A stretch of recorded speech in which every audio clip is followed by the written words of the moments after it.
Mesdames, Mesdemoiselles, Messieurs, bonsoir. Je suis très heureux de vous retrouver. Bienvenue sur le plateau de Parlons Franchement, une nouvelle émission de RTI 1.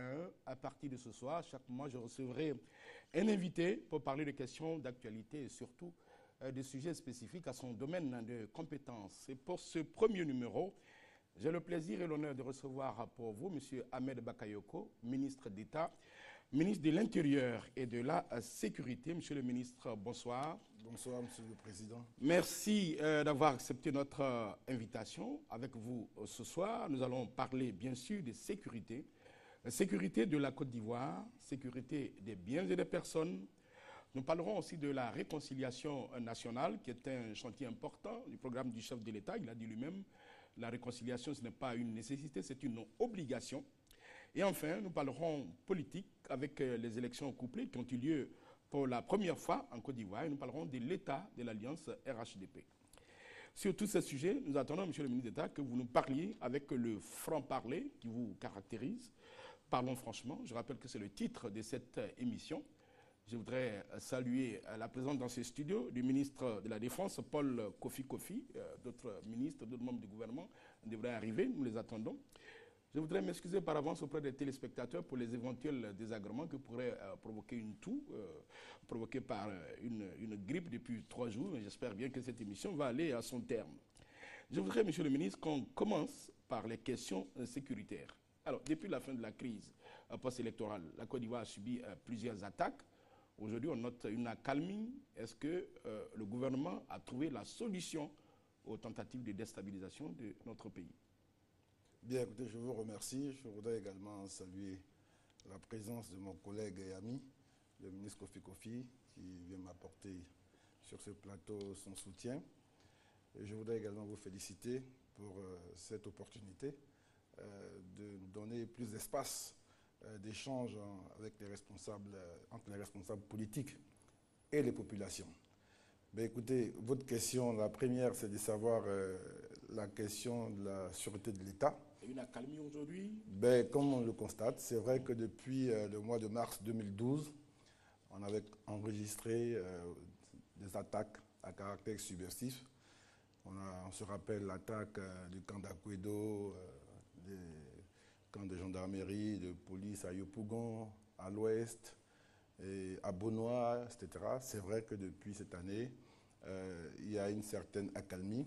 Je dois dire à cette occasion, je dois dire mes félicitations à nos services et à nos forces qui ont travaillé sérieusement et discrètement pour, on va dire, démanteler la plupart de ces réseaux. Parce qu'effectivement, c'est un réseau qui existe, qui est alimenté par des commanditaires qui sont en exil, qui recrutent à l'intérieur des groupements d'ex-miliciens ou d'autodéfense, ou même parmi des FRC, gendarmes ou policiers qui ne sont pas convertis à la réconciliation.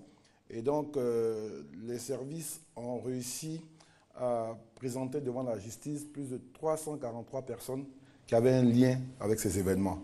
Je pense qu'en partie, cette situation a permis de faire noter cette accalmie, mais nous restons vigilants. La stabilité de l'État est essentielle pour le développement. C'est la porte d'entrée de toutes les questions économiques et financières, les investissements, la confiance. Donc, c'est des questions sur lesquelles nous devons être très concentrés, très sérieux, ne jamais baisser la garde. Est-ce qu'aujourd'hui, il y a encore des menaces, vous voulez dire, qui... Ce que je peux dire, c'est que des gens n'ont pas... une catégorie de personnes continue à rêver que c'est possible de déstabiliser l'État. C'est possible encore le temps, je veux le dire, des coups d'État. Et nous nous évertuons tous les jours à leur dire que ça ne peut pas prospérer. Nous leur montrons que ça ne peut pas marcher parce que l'exploitation des personnes qui sont arrêtées, des éléments trouvés sur eux, leur portable, leur ordinateur ou même des écrits, nous permettent de remonter un peu les filières. Et malheureusement, on a toujours le même tableau. Quand on arrête les gens, ils demandent pardon, ils regrettent, et leurs familles sont malheureuses. Mais c'est l'occasion pour moi de leur lancer un appel. Ce n'est plus possible. Le temps des coups d'État, c'est fini. Ce n'est pas seulement en Côte d'Ivoire. Regardez un peu la marche du monde, ce qui s'est passé au Mali, ce qui se passe dans bien des pays, ce n'est pas possible. Et puis en Côte d'Ivoire, le président nous a donné des moyens et nous avons une coordination qui est opérée à travers une réunion hebdomadaire du CNS où nous passons au fin-pain tous les problèmes. Je peux dire aux Ivoiriens d'être rassurés. C'est vrai, ça et là, des gens veulent perturber la quiétude. Ils l'appellent récemment encore, ils ont surnommé l'opération moustique, c'est-à-dire on sort, on pique et on entre. Ils sont conscients qu'ils ne peuvent pas altérer la situation profondément, donc, mais c'est un peu montrer qu'il y a une instabilité chronique. Mais honnêtement, j'ai bon espoir que ces choses-là se consolident. Nous suivons de très près ces questions avec beaucoup de sérieux. Je pense qu'aujourd'hui, nos forces sont en place. Très bien. Monsieur le ministre d'État, nous allons permettre aux Ivoiriens de voir cette image. Le commandant Abéi a été arrêté au Ghana, extradé en Côte d'Ivoire. Quelques mois avant son arrestation, comme le colonel Niatoa, lui aussi, projetait de prendre le pouvoir en Côte d'Ivoire. C'est un document du ministère de l'Intérieur que nous proposons de voir maintenant. Face à ces deux résultats différents, M. Alassane Dramane Ouattara a décidé de faire usage des armes pour contraindre M. Laurent Gbagbo d'abord à une prison au nord du pays, ensuite à la Cour pénale internationale. Je rappelle que cette confusion dans ces résultats a entraîné une guerre dans notre pays faisant un peu plus de 4000 victimes. Face à cette situation, les forces armées nationales de Côte d'Ivoire, responsables de la défense opérationnelle du territoire, ont décidé, par ma voix, de prendre toute la mesure de leurs responsabilités. C'est pourquoi, à partir de cet instant, le chef de l'exécutif de Côte d'Ivoire est votre modeste serviteur, colonel Abéi Jean-Noël. Dès cet instant, je dissous la Constitution de Côte d'Ivoire et toutes les institutions républicaines. Les organisations syndicales et politiques sont à l'heure actuelle dissoutes. Je tiens à rappeler que les frontières maritimes, aériennes, à partir de cet instant, sont fermées. Les forces nationales de libération de la terre de Berni s'emploient à l'heure actuelle à rétablir l'autorité de l'État sur toute l'étendue du territoire. Dans quelques jours, pratiquement 6 jours, nous vous donnerons la composition du gouvernement du Front national pour la libération de la terre de Berni. L'heure du jeu est passée. L'heure des récriminations est terminée. L'heure de l'injustice est finie. L'heure où on blesse gratuitement, on tue gratuitement est terminée. Ivoirien, il faut que tu sois responsable à l'instant même. Il n'y a pas une personne qui viendra libérer ton peuple. Lève-toi si tu as un caillou. Lève-toi si tu as une machette. Lève-toi si tu as un bâton et défends la souveraineté de ton pays. C'est un problème ivoiro-ivoirien. L'heure est venue pour que tu te lèves. Dieu te donnera les moyens. Que Dieu nous bénisse, que Dieu bénisse la Côte d'Ivoire et que Dieu ressuscite ce pays qu'il a tant aimé. Je vous remercie. Alors, je rappelle que ce sont là les propos du commandant Abéi au Ghana, peu avant son arrestation. Il a été arrêté, monsieur le ministre d'État, pour parvenir à un tel résultat. Il a fallu la coopération de tous les pays frères. Est-ce que cette coopération aujourd'hui est excellente? Bien sûr, elle marche très bien, voilà les résultats, et c'est l'occasion de saluer la force de la politique, de la diplomatie du président Ouattara qui permet aujourd'hui à tous ses services de travailler en bonne intelligence. C'est un travail minutieux de nos services. Nous avions cet élément depuis quelque temps Et donc, avec les services amis, nous avons remonté, comme on dit, la filière. Je ne donnerai pas plus d'informations pour mettre fin à ce projet. Mais ce que je veux faire noter en cet instant-là, c'est que voilà encore des gens qui, après tout ce que ce pays a vécu, sont au stade d'inviter des gens à prendre des cailloux, des machettes pour se dépêcher, pour se tuer, là où on parle de développement. Et je suis d'accord de montrer ces images pour parler à tous ces jeunes qui sont dans les quartiers, à Yopougon, à l'ouest, à Abobo, qu'on incite, qu'on recrute, on vous fait croire qu'il y aura ce qu'ils appellent le maracana de nuit, on va changer les choses. Les gens vous blaguent. Après, tous ces jeunes-là, on les arrête. Ils sont passibles de peines lourdes, 20 ans de prison. Parce que souvent, ils tuent gratuitement leurs compatriotes. Ça ne sert absolument à rien. Il est temps d'arrêter. Le président a tendu la main. Il a parlé de réconciliation. Moi, je pense qu'aujourd'hui, il est temps que les Ivoiriens, ces jeunes-là, qui sont manipulés, parce que chaque fois qu'on arrête ces jeunes-là, je veux bien comprendre leur motivation. Et des fois, je les reçois à mon domicile ou au bureau. Et je réalise qu'ils sont embrigadés. On leur fait croire des choses qui sont fausses. On leur fait croire qu'il y a des faux héros qui arrivent. Et malheureusement, à chaque fois, ils sont arrêtés. Et je vous assure, sur ces questions de sûreté de l'État, c'est-à-dire de la stabilité du pays, nous serons intraitables. Nous ne laisserons impressionner par personne, par aucune organisation internationale. Si vous êtes un citoyen, vous respectez les lois, vous respectez les institutions, on vous respectera.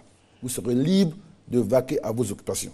Mais qui que vous soyez, si vous êtes en lien avec des questions de déstabilisation, nous allons faire face avec la plus grande énergie, avec la plus grande fermeté.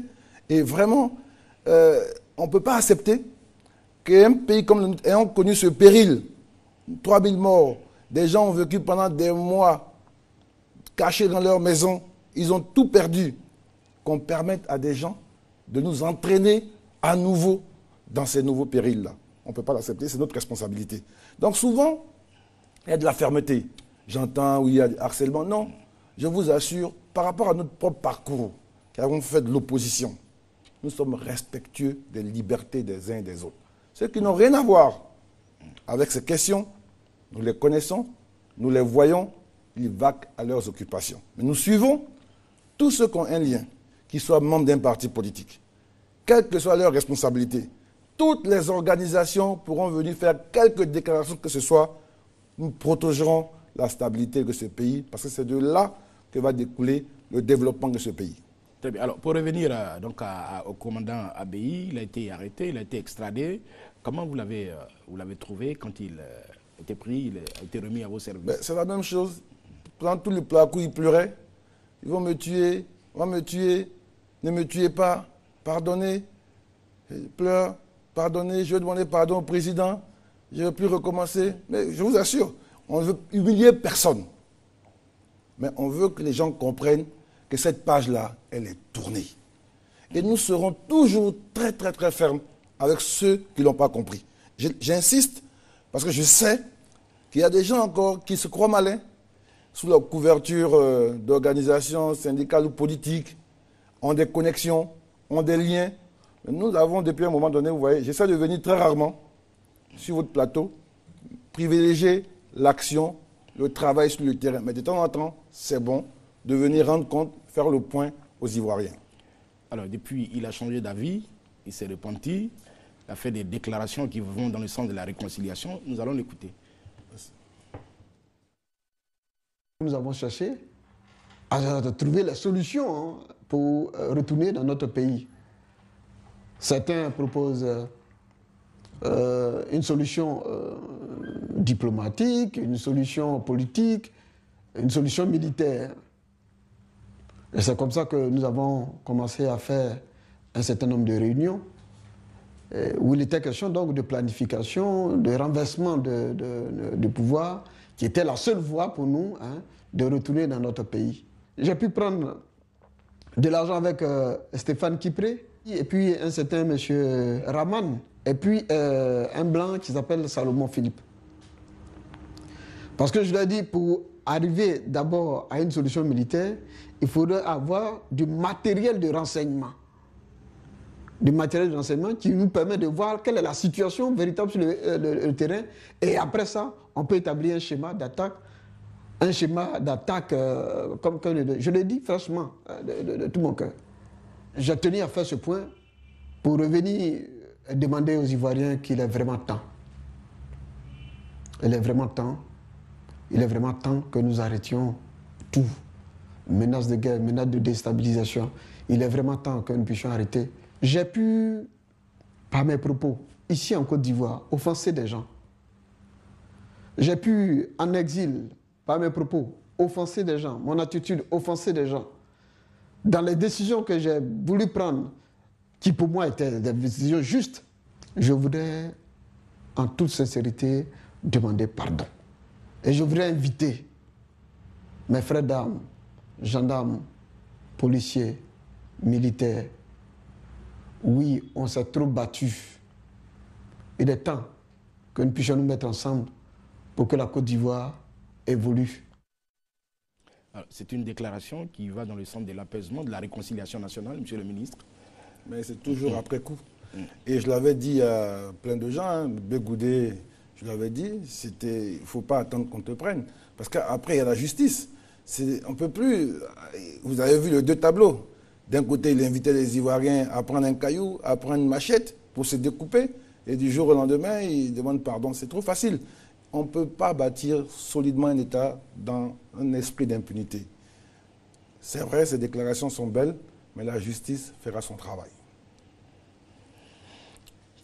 Très bien. Alors, pour des questions de sécurité, bien entendu, on ne peut pas dire où ces personnes sont gardées. Monsieur le ministre, vous pouvez nous dire ici si ces personnes sont vraiment en sécurité, parce que des fois, on lit des choses dans les journaux, la sécurité est vraiment garantie. Ben, écoutez, je pense que vous l'avez vu, là, il ne ressemble pas à quelqu'un qui est maltraité. Je pense même qu'il a pris un peu de poids.